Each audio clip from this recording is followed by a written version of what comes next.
Okay, I've got Harold's, Willie's, Nick's, arrows all wrapped up in stainless steel tool wrap. Now I'm fixing to go out and I'm going to crank my forge up.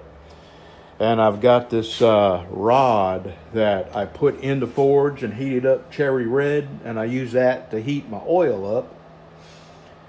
So I'm going to go put that rod in there, and it's going to take a few minutes to heat up.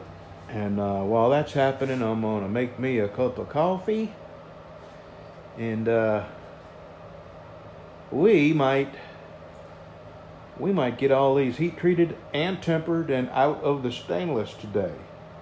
Let's see, I can't wait to see how it works and if it's worth the $80, because I probably used 3 feet, because the big knife, this stuff is 10 inches wide, so I had to lay the knife this way so I could fold the foil over that way and then fold the edges up like what I did here. So I probably used about 3 feet of this stuff. I don't know, I'll have to break that down into cents per foot. It's 50 foot and it's $80, so I can't do that in my head. Alrighty, let me go out there and get that forge cranked up and get some coffee started, and we'll be heat treating these in a few minutes. Well, there's no saving them, boy, once they hit the flame. I suppose if I had an electric kiln, I could probably spare some of or save some of the stainless steel tool wrap. But since these are exposed to direct flames, it's just not going to happen. This is what they look like. I'm going to go in the shop, clean some of the oil got into the stainless steel packets. And I'm going to temper these. I'm going to clean what little bit of oil is on them. I'm going to clean them up. I don't think I had any carbon burn off, which is what... that's all I'm shooting for, because that really makes this 10 times harder. So let me get them in the shop and clean them up some, have a real good look in the light at them, and make sure I don't have any carbon burn off on it, and then we'll get them in the tempering oven and go from there.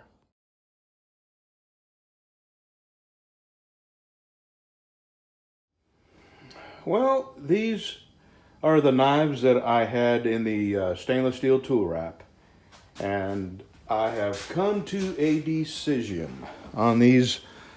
These knives have helped me come to a decision.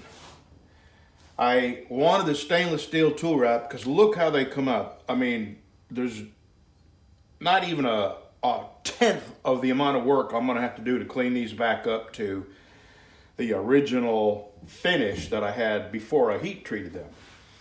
That's one thing, and that's what my goal was. But here's something that I'm just not able to work around. Heat treating with a forge, with gas forge, is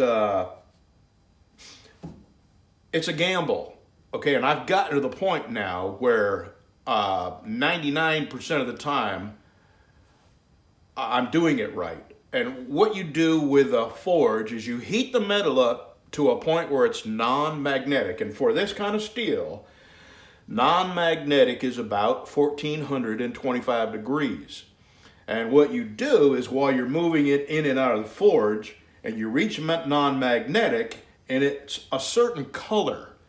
And you keep it at that certain color for 30 seconds. You move it in and out, and you keep it at that color, so it stays non-magnetic for 30 seconds, a minute, and then you quench it, and it's hard. And this is how this file here is a hardness file. It determines if I have in fact achieved the proper hardness. So these are the first 4 that I put in the stainless steel tool wrap right here, and I did not like how it worked. And it was very, very difficult. I couldn't see the color of the knives. And I did put my magnet on all of them, and I achieved non-magnetic on all 4. But here's the thing. I'm going to show you. This, it's hardened. Beyond 55 Rockwell. Hardened. This, not hardened. Not hardened. So I'm gonna have to reheat treat these. And even in the tin foil, I still had a tiny little bit of carbon burn off here. So here's two decisions I've made. I'm gonna have to reheat treat these two without the stainless, and I'll just have to deal with going back to, 220, 320 to clean them up and do the whole process all over again in their hardened form. And my second decision is I'm gonna buy an electric kiln. And I'm gonna heat treat my knives down in my garage because I have a 30 amp outlet there. I'm getting a 110, 120 volt even heat KH18, I believe is the model number. Even heat KH18. That's the one I've decided on. It's a 120, and you got to have at least a 15 amp circuit. And I have a 30 amp circuit down in my garage that I use for my welder. And it's 30 amps that come directly from my main box out here that goes underground out to my garage. So I know it's a 30 amp breaker. It's heavy wire too. So I'm going to be heat treating my knives in my garage. And the reason I want to keep my electric kiln inside something is because it's got electronics in it. And I don't want them to be exposed to the constant, wind blowing and rain blowing in up underneath, my carport, where I have the forges right around the corner here under the carport, and it gets rained on and stuff under there. And to prevent that, I would have to basically build a room underneath my carport, which I'm not going to do. I can just walk down to my garage and I'll set up a table there for the kiln. Anyway, it's a 10-week turnaround time. They build them as they're sold. So, even if I ordered it today, it would still be 10 weeks before I got it. But I'm definitely going to get an electric kiln and do away with heat treating in my gas forge. And I can even temper in the kiln, and it's a much better temperature controlled atmosphere to temper these knives. You can anneal in the electric kiln. And I can, hold on one second.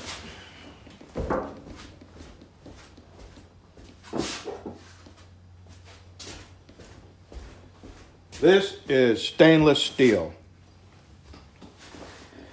And it was going to be a swamp rat, but then I started doing a little investigation and I realized that I can't heat treat stainless because it has to be brought up to a temperature that I can't reach or be sure I'm reaching. And then it has to be air quenched between plates and stuff like that. Heat treating stainless steel is a whole different ball game than heat treating 1084 high carbon steel. But with this electric kiln, I can heat treat that. So that opens up a whole nother avenue of me using stainless steel for my knives too. So anyway, I just wanted you to know what my plans were. The stainless steel tool wrap didn't work. It worked on two and didn't work on two others. So I'm gonna go ahead and bite the bullet. I'm gonna reheat treat these, even though it's gonna make a mess of them. This is Nick's, and this is Willie's. This is Errol's, or his wife Faith's, and this is Harold's. So these two are good, these two are not. And I'm glad I came to this decision. I've been thinking about this for months now, about getting an electric kiln, just because it eliminates the possibility of human error. And I'm trying to be more and more, I've got the knife making down, and an electric kiln eliminates the possibility of human error, the guesswork. It takes the guesswork out of heat treating your knives. So the end product that I ship out, I will feel better about being properly heat treated. That guy that was unhappy with the knife, there is absolutely a possibility that I may not have heat treated that knife properly. And I would have loved to have had it back so I could determine that. But now that I'm moving to an electric kiln, I don't care anymore, because if I made a mistake, those mistakes won't be made anymore with an electric kiln. So there you go. That's a whole lot of talking. These are good. I'm fixing to go reheat treat these right now. I got to crank my forge up and heat the oil up to 120, and then I'll reheat treat these and temper them. So have a good day. All right, this is after heat treating and before tempering. These are very, very hard. Here's my hardness file. This is 55. Very hard.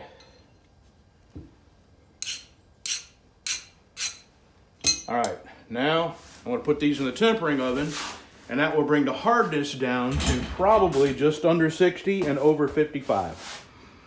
So 2 hours of tempering. All right, Harold's cleaned up nice.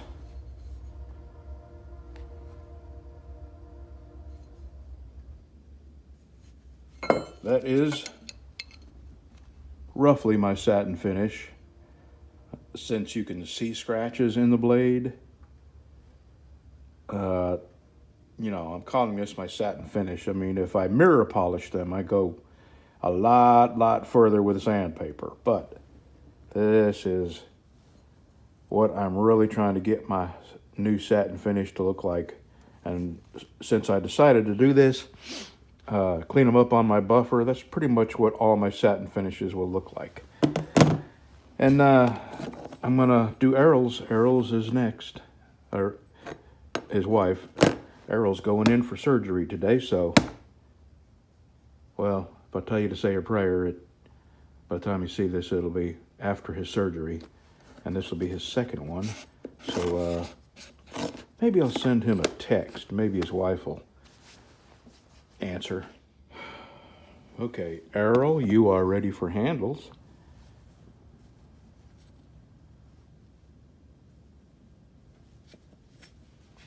And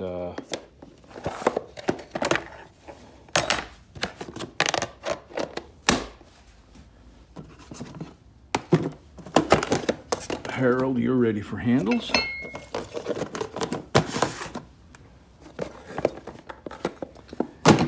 And let's, how hot are these?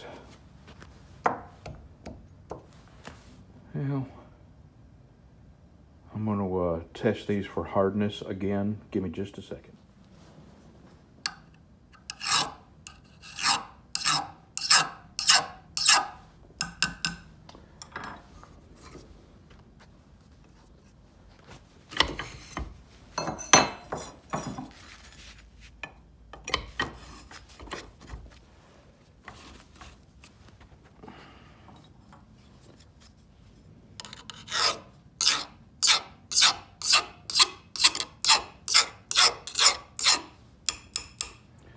Good deal.